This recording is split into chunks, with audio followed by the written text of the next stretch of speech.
नमस्कार मित्रांनो, मी पिंपरी चिंचवड शहरातील PCMCचे जे हेड ऑफिस आहे तिथे जे मेट्रोचं रेल्वे स्टेशन आहे तिथे उभा आहे. बघू शकता तिकीट खिडकी बंद आहे. इकडे तिकीट खिडकी बंद आहे. एकच माणूस बसलेला आहे. हा, आता इकडे पण तुम्हाला दाखवतो. तिकीट खिडकी बंद आहे. हे फक्त सिंगापूर सारख्या देशाची कॉपी करायला गेले, पण ह्या भ्रष्ट अधिकाऱ्यांना साधं या मेट्रोमध्ये प्रवास करणाऱ्या लोकांसाठी तिकीटचं काउंटर सुद्धा चालू नीट ठेवता येत नाही. बाकीची सर्व्हिसच्या बाबतीत पण तशीच बोंब असते. मला सांगा, फक्त तुम्ही सिंगापूरमध्ये मेट्रो आहे म्हणून इकडे मेट्रो काढली तर यांनी काय होईल का? असं भ्रष्टाचार काय? तुमचं काय प्रॉब्लेम? 4-5 दिवसापासून पेपरला बातम्या येतात, त्याचं काय आहे? तुमचं काय जबाबदारी आहे मला सांगा. तुमचं आयडेंटिटी कार्ड सांगा. हा, कोणाला देत नाही? मला GR दाखवा की मेट्रोचा व्हिडिओ काढतात नाही. तुम्ही GR दाखवा मला. बोलवा, चला या सुपरवायझरला बोलवा. कायदे माहित नसताना कसे तुम्ही ड्युटी करता? नाही, चालूच राहणार आहे ते. नाही नाही, हे रुबाब करायचं नाही. मी कमिशनर लोकांचे व्हिडिओ काढतो. बोलवा, कोण आहे त्यांना बोलवा. रूल्स आहेत, बोलवा. व्हिडिओ काढतात नाही असं मला हे दाखवा. ही काय खाजगी जागा नाही. मेट्रो ही जी पब्लिक प्रॉपर्टी आहे. म्हणजे फक्त नागरिकांना सुविधा देण्याच्या नावाखाली मेट्रो चालू करायची, प्रचंड खर्च करायचा, मोठा भ्रष्टाचार करायचा आणि साधी तिकीट काउंटरची सुविधा सुद्धा यांना देता येत नाही. सिंगापूरची कशी तुम्ही तुलना करणार आहे? तिथं 18-20 डब्याची मेट्रो असते, इथं 3 डब्याची आहे. तिथे 100 किलोमीटर स्पीडने चालते. ही मरतुकडी एवढ्या वेगाने चालते की हिच्यापेक्षा रिक्षावाला वेगाने जातो.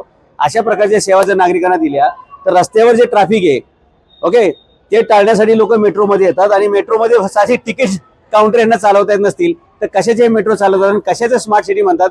हे स्मार्ट सिटी, अर्बन स्ट्रीट, त्याच्यानंतर हरित सेतू, हे सगळे ह्यांच्या फेकाफेकी येतं. आणि तेच उघड होण्यासाठी आज इथं आम्ही मेट्रोचा व्हिडिओ काढायला. 5 दिवस झाले लोक वैतागलेले येतं की मेट्रोचे तिकीट काउंटर बंद आहे. काय नाव तुमचं?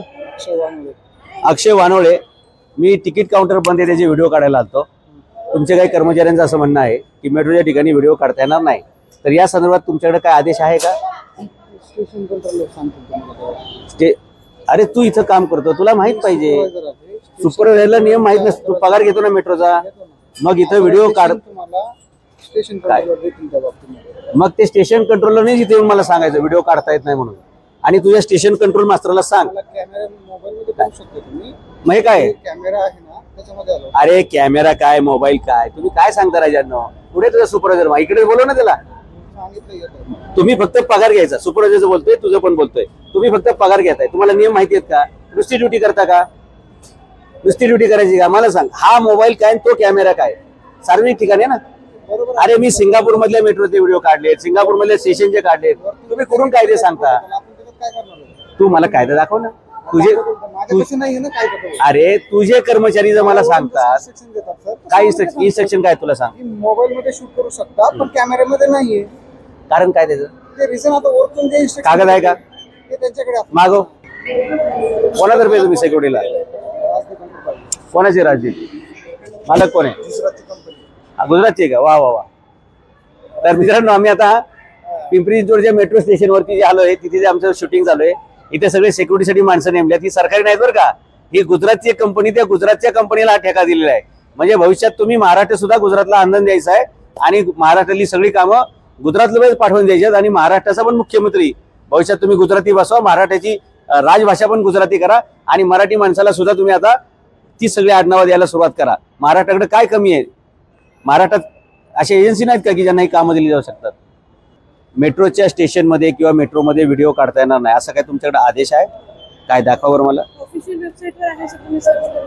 मी कशाला सर्च करू? पगार तुम्ही घेताय, तुम्ही अभ्यास करून मला इथं दाखवलं पाहिजे. मोठे दाखवा दाखवा ना. तुम्ही सर्च करून मला दाखवा की sir this is site, this is order. तुमचा अभ्यास मी कशाला करत बसेल? काय त्यात नियम काय लिहिले मला सांगा. शूट करण्यासंदर्भातले काय नियम आहेत? आमचं PR डिपार्टमेंट आहे सेपरेट. तुम्हाला त्यांच्याशी परमिशन घ्यावी. अहो परमिशन लागतच नाही. तुम्हाला कायदा माहित नसताना तुम्ही आम्हाला कशा काय खोट्या माहिती सांगता? लष्कराचे डिपार्टमेंट सोडले तर बाकी सगळ्या ठिकाणी तुम्हाला शूट करता येतं. मी सिंगापूरमधले मेट्रो, सिंगापूरमधले स्टेशन हे सगळे शूट करून आणलेले. माझे व्हिडिओ बघा तुम्ही युट्यूबला, फेसबुकला. तुम्ही इथं वेगळे असे काय कायदे सांगता लोकांना? बरं, मी काय नेहमी येत नसतो बरं का. तो प्रॉब्लेम आलेला आहे. तिकीट काउंटर चालवण्याच्या पेपरला सगळ्या बातम्या येतात गेले 4-5 दिवस, बरोबर. माझं काम आहे पक्षाध्यक्ष म्हणून. मी सनाई छत्रपती शासन पक्षाचा अध्यक्ष. या शहरामध्ये काय प्रॉब्लेम तयार झाला तर मला ते सांगावं लागते लोकांना. काय मी कंप्लेंट करायला माझ्याकडे वेळ नसतो. मी व्हिडिओ काढला की 30 कंप्लेंट असते, लगेच कारवाई होऊन जाईल. संध्याकाळपर्यंत मशीन दुरुस्त होऊन जातील, तिथं माणसं पण बसतील. हो, माझी यंत्रणा फास्ट आहे. मित्रांनो, आम्ही पिंपरी चिंचवडच्या मेट्रो स्टेशनमध्ये आहे. हा मुलगा बऱ्याच वेळापासून तिकीट काढतोय. काय अडचण आहे तुला या वेंडिंग मशीनमध्ये? तर याच्यामध्ये फक्त त्यांनी हे दिलेले व्हॉट्सअपचाच ऑप्शन दिलेला आहे. तिथं प्रिंट म्हणून आपले कागद जो भेटतो प्रिंट, हा. तिथे भेटतच नाही आता.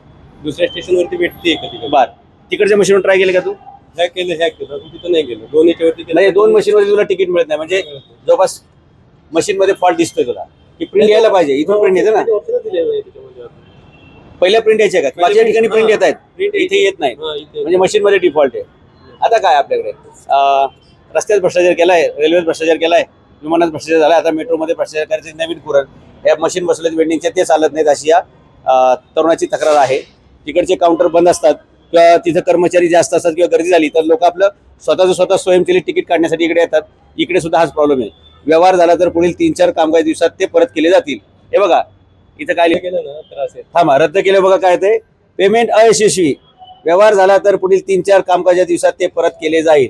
म्हणजे हा स्कॅन करतोय, पेमेंट होत नाही. समजा पेमेंट घेतलं तर तिकीट मिळणार नाहीये, आणि जर पेमेंट गेलं आणि तिकीट मिळणार नाही तर पेमेंट किती दिवसांनी परत मिळणार आहे? 4 दिवसांनी. याला म्हणतात, काय सांगू तुम्हाला, ह्याला काय म्हणतात? विकसित भारत. याला काय म्हणतात? विश्वगुरु. याला काय म्हणतात? आम्ही जगातले एक टॉपचे हे आहोत. आणि आम्ही काय, डिजिटल इंडिया हे त्याचं उदाहरण आहे. डिजिटल इंडियाचं की तिकीट मिळत नाही आणि पैसे गेले तर 4 दिवसांनी परत देऊ. ह्याला म्हणतात digital India. This is digital India. Thank you.